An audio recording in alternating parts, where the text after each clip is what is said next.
Hello friends, welcome to Aari Works. இன்னைக்கு நம்ம வந்து பாத்தீங்கன்னா ஆரி எம்ப்ராய்டரியில நெக்ஸ்ட் டிசைனிங் வீடியோ தான் பார்க்க போறோம். இது வந்து ஆல்ரெடி டெய்லர் மார்க் பண்ணி எனக்கு அனுப்பிட்டாங்க. एक्चुअली இது வந்து பாத்தீங்கன்னா தஞ்சாவூர்ல இருந்து சூர்யான்னு ஒரு சிஸ்டர் எனக்கு சென்ட் பண்ணிருக்காங்க. அவங்க டெய்லர்.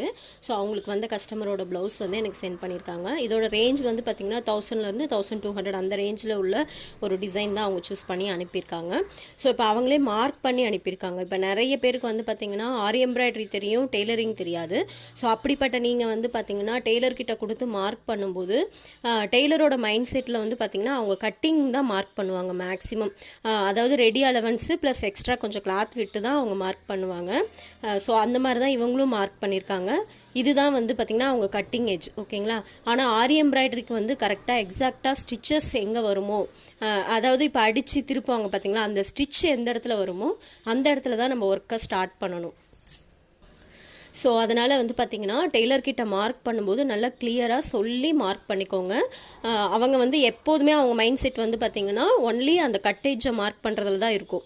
ஸோ நீங்கள் பாட்டுக்கு வந்து பார்த்திங்கன்னா அவங்க கட் பண்ணுற இடத்துல வந்து நீங்கள் ஒர்க் பண்ணிடக்கூடாது. ஸோ நல்லா தெளிவாக கேட்டுக்கிட்டு நீங்கள் இதுதான் ஸ்டிச்சஸ் வருமா, நீங்கள் கட் பண்ணுற இடம் இல்லை, எனக்கு கரெக்டாக அந்த ஃபோல்ட் ஆகி ரெடி அலவன்ஸ் தான் வேணும், நீங்கள் எக்ஸ்ட்ரா அந்த கட்டிங் அலவன்ஸ் ஸ்டிச் பண்ணுறதுக்கு பண்ணுற மாதிரி வேண்டாம் அப்படின்னு நீங்கள் சொல்லி தான் பண்ணணும். ஏன்னா அவங்க மறந்து கூட வந்து கட்டேஜஸை மார்க் பண்ணிடுவாங்க. ஏன்னா அது பழக்க தோஷத்தில் அவங்க அந்த மாதிரி பண்ணிடுவாங்க. ஸோ அதனால் நீங்கள் கிளியராக எக்ஸ்பிளைன் பண்ணி அவங்கக்கிட்ட கேட்டுக்கிட்டு அதுக்கப்புறமா நீங்கள் ஒர்க்கை ஸ்டார்ட் பண்ணுங்கள். இப்போ நான் வந்து பார்த்தீங்கன்னா ஒன்லி ஆரி எம்ப்ராய்டரி மட்டும் தான் பண்ணுவேன். பட் எனக்கு மார்க்கிங்கும் தெரியும், ப்ளவுஸில் எப்படி மார்க் பண்ணணும், ஆரி எம்ப்ராய்டரிக்கு எப்படி மார்க் பண்ணணும்னு தெரியும். ஸோ அதனால் நான் கரெக்டாக எக்ஸாக்டாக ரெடி அலவன்ஸ் மட்டும் மார்க் பண்ணிப்பேன். ஸோ இந்த மாதிரி டெய்லர்ஸ் மார்க் பண்ணி கொடுக்கும்போது மட்டும் நீங்கள் அவசரப்பட்டு ஒர்க் பண்ணிடாமல் நல்லா கிளியராக கேட்டுக்கிட்டு ஒர்க்கை ஸ்டார்ட் பண்ணுங்கள். ஸோ இப்போ இவங்க வந்து பார்த்தீங்கன்னா இது வந்து பார்த்தீங்கன்னா கட்டிங் எட்ஜு, இது வந்து பார்த்தீங்கன்னா ரெடி அலவன்ஸ், ஓகேங்களா. இப்போ இதில் தான் நான் ஒர்க்கப் பண்ணணும். ஸோ அவங்க டாட்டர் லைனில் போட்டு அனுப்பிட்டாங்க. ஸோ இப்போ இதை வந்து நம்ம லைட்டாக ஹைலைட் பண்ணிக்கலாம் அந்த கலரு. ஸோ இந்த மார்க்கர் பென்சில் தான் யூஸ் பண்ணுறேன் நான். ஸோ இதில் நீங்கள் திக்காக லைன் போட்டுட்டிங்கன்னா கலர் அப்புறம் மாற்றவே முடியாது, அழைக்கிறது ரொம்ப கஷ்டம். ஸோ இந்த மாதிரி டாட்டர் லைன் போட்டுக்கோங்க. ஸோ இந்த மாதிரி நெக்கை சுற்றி ஃபுல்லாக ஹைலைட் பண்ணிக்கிட்டு அதுக்கப்புறமா ஒர்க்கை ஸ்டார்ட் பண்ணுங்கள். ஸோ இந்த பேக் நெக்கில் வந்து பார்த்திங்கன்னா just 2 line zari, sugar bead, round bead 4 mm sugar bead, next அந்த அரும்பரும்பு எஃபெக்டில் ரவுண்ட் பீடு வைக்கிற மாதிரி ஒரு சிம்பிளான பேக் நெக் தான். ஸோ இது ரொம்ப எல்லாருக்குமே ரொம்ப காமனாக தெரியும். ஸோ அதனால் அதை ஸ்கிப் பண்ணிவிட்டு ஸ்லீவ் ஒர்க் பண்ணும்போது உங்களுக்கு காட்டுறேன்.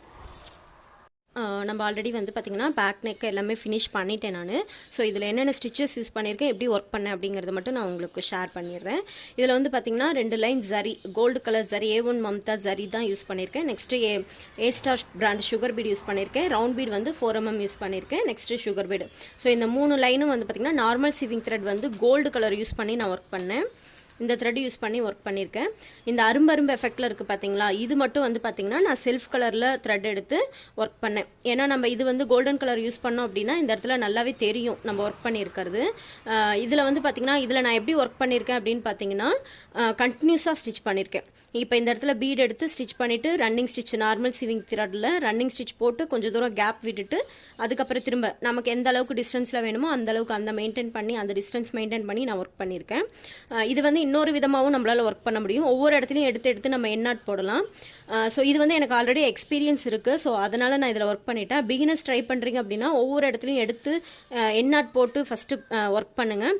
நான் எதனால் எண்ணாட் போடுங்கன்னு சொல்கிறேன் அப்படின்னா இந்த ஷேப் இருக்குது பார்த்தீங்களா, அந்த அரும்பு அந்த நெக்குக்கு ஏற்ற மாதிரி கரெக்டான ஒரு ஷேப்பில் வந்துருக்கு பார்த்தீங்களா.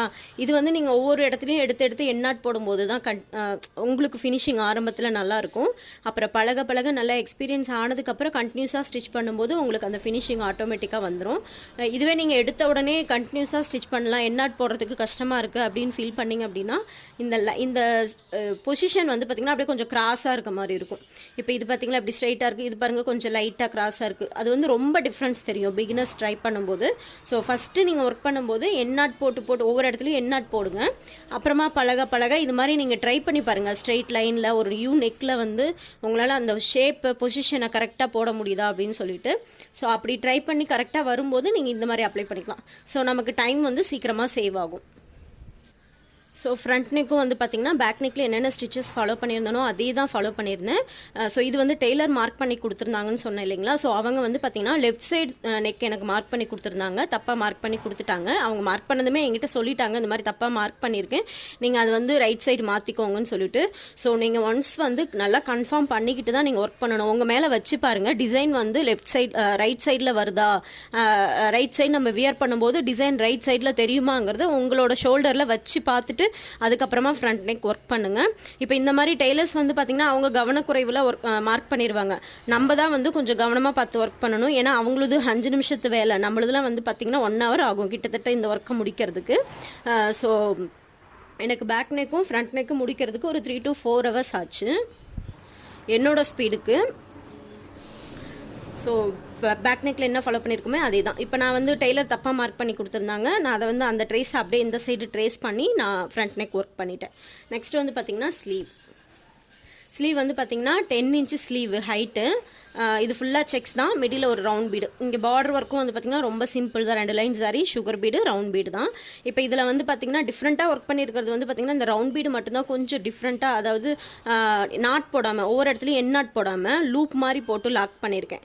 ஸோ அது ஒரு சின்ன கிளிப் நான் உங்களுக்கு ஷேர் பண்ணுறேன்.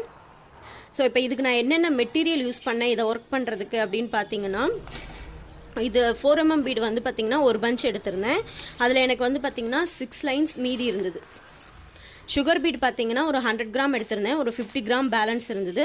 நெக்ஸ்ட் வந்து பார்த்திங்கன்னா ஜரி ஒர்க்குக்கு வந்து பார்த்திங்கன்னா நம்ம 30 needle யூஸ் பண்ணேன். மற்ற பீட் ஒர்க்கு எல்லாத்துக்குமே வந்து நம்ம 24 needle யூஸ் பண்ணேன். நெக்ஸ்ட் நார்மல் சீவிங் த்ரெட் வந்து gold and self colour use பண்ணியிருந்தோம். அப்பப்போ கட்டர் நமக்கு தேவைப்படும். இவ்வளோ தான், இதுக்கு தேவையான மெட்டீரியல் இவ்வளோ தான் தேவைப்பட்டுச்சு. ரவுண்ட் பீட்லேயுமே எனக்கு 6 line பேலன்ஸ் இருக்குது.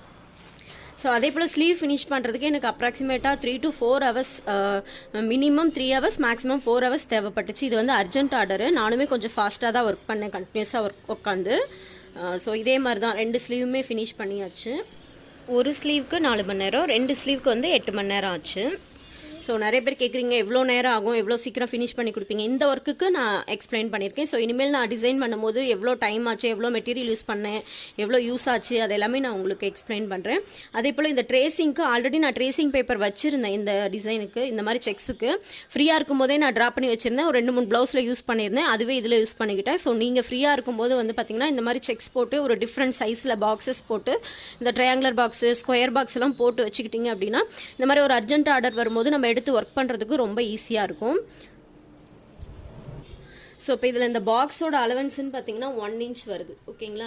இதுக்கு வந்து ஸ்கொயர் பாக்ஸ் வந்து நீங்கள் வந்து பார்த்தீங்கன்னா ஒரு 1.5 inch போட்டிங்கன்னா தான் இந்த டைமண்ட் பாக்ஸ் வந்து நமக்கு 1 inch கிடைக்கும். ஸோ அது பார்த்து நீங்கள் ஒரு சின்ன பாக்ஸ் போட்டு பார்த்தீங்கனாலே உங்களுக்கு தெரிஞ்சிடும் இந்த அலவன்ஸில் ஸ்கொயர் பாக்ஸ் போட்டால் டைமண்ட் பாக்ஸ் நமக்கு இப்படி கிடைக்கும் அப்படிங்கிறது. ஸோ இதுக்கு நீங்கள் போயிட்டு கம்ப்யூட்டர் சென்டரில் கஷ்டப்பட்டுட்டு இருக்கணும்னு அவசியம் இல்லை. இதை எப்படி ட்ரேஸ் பண்ணுறது, இதை இந்த மாதிரி செக்ஸை வந்து எப்படி நமக்கு தேவைப்பட்ட அளவில் ட்ரேஸ் பண்ணி மார்க் பண்ணி ட்ரேஸ் பண்ணுறது எல்லாமே நான் ஆல்ரெடி நிறைய வீடியோஸில் ஷேர் பண்ணியிருக்கேன். ஸோ அதையும் ஒன்ஸ் செக் பண்ணிக்கோங்க. ஸோ இப்போ இதை வந்து இந்த ரவுண்ட் பீடை எப்படி ஸ்டிச் பண்ணங்கிற ஒரு கிளிப் மட்டும் பார்க்கலாம். ஸோ இப்போ இந்த செக்ஸ்க்கு மிடியில் வந்து பார்த்திங்கன்னா ரவுண்ட் பீட் நம்ம ஸ்டிச் பண்ண போகிறோம். இதுக்கு நான் எடுத்துருக்கிறது வந்து number 4 round bead, tulip needle வந்து நம்பர் 23. ஸோ இப்போ அதை எடுத்து ஸ்டிச் பண்ணி அந்த லூப் மாதிரி வருது பார்த்திங்களா, அந்த லூப்பை வந்து அந்த பீடு மேலே மாட்டி விடணும். ஸோ அந்த லூப் வந்து பார்த்திங்கன்னா அந்த சுகர் பீடை சுற்றி வர மாதிரி பண்ணிவிட்டு கீழே த்ரெட்டை இழுத்திங்கன்னா அந்த பீடுக்கு கீழே போய் மாட்டிக்கும். ஸோ இப்போ எடுக்கும்போது அவ்வளோ சீக்கிரம் வெளியே வராது.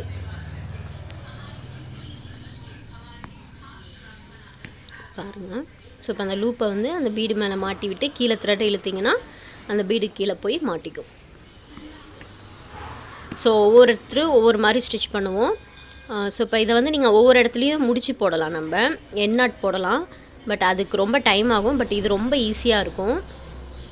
நீங்கள் சப்போஸ் என் நாட் போடுற மாதிரி இருந்தால் நீங்கள் வந்து செல்ஃப் கலர் த்ரெட் யூஸ் பண்ணுங்கள். வயலட் கலரில் அந்த ப்ளவுஸ் கலர்லேயே த்ரெட் எடுத்து யூஸ் பண்ணிங்கன்னா அந்த முடிச்சு போடும்போது அந்த முடிச்சு நாட்டாக நமக்கு தெரியாது. ஸோ இப்போ இந்த இடத்துல வந்து அந்த பீடை ஸ்டிச் பண்ணியிருக்காங்களா ஒட்டியிருக்காங்களாங்கிற ஒரு டவுட் வரும். ஸோ இந்த மாதிரி லூப் மாதிரி போட்டு பண்ணும்போது ஸோ அவ்வளோதான். இதில் வந்து நம்ம புதுசாக யூஸ் பண்ணியிருக்க ஸ்டிச்சு இது தான். ஸோ இந்த மாதிரி பண்ணும்போது ஒரு பெரிய ஒர்க்கு நிறைய இடத்துல டாட்டாக வைக்கிறோம் அப்படின்னா இந்த மாதிரி யூஸ் பண்ணிட்டோம் அப்படின்னா நமக்கு இந்த டெக்னிக் யூஸ் பண்ணால் ரொம்ப சீக்கிரமாக ஃபாஸ்ட்டாக முடிச்சிடலாம். ஸோ லாஸ்ட்டாக ஒரு பீடை முடிக்கும் போது என் நாட் போட்டு முடிச்சிருங்க. ஸோ இந்த வீடியோ உங்களுக்கு ரொம்ப யூஸ்ஃபுல்லாக இருந்திருக்கும்னு நினைக்கிறேன். இந்த வீடியோ பிடிச்சிருந்தா லைக் பண்ணுங்கள், ஷேர் பண்ணுங்கள், மறக்காமல் சப்ஸ்கிரைப் பண்ணுங்கள்.